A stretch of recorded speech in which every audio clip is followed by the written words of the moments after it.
2025.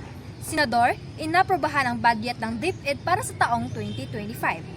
Noong ika-8 ng Nobyembre 2024, inaprobahan ng Senado ng Pilipinas ang 793.740 bilyong budget ng Department of Education o DepEd para sa taong 2025 na pinangungunahan ni Senador Pia Cayetano bilang tagapagtaguyod ng budget at ng komite sa pananalapi ng Senado na pinamumunuan ni Senador Grace Poe.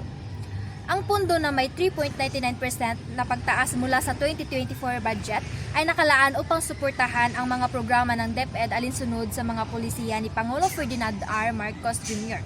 Layunin ng budget na mapabuti ang kalidad ng edukasyon, pasilidad sa mga paaralan, at mga kondisyon sa silid-aralan, kasama sa mga layunin ang pagpapabuti ng pagtuturo at paghahanda ng mga mag-aaral para sa hinaharap. Matapos ang approval sa Senado, ang budget ay dadaan pa sa bicameral deliberation at hihintayin ang pirma ng Pangulo bago maging ganap na batas.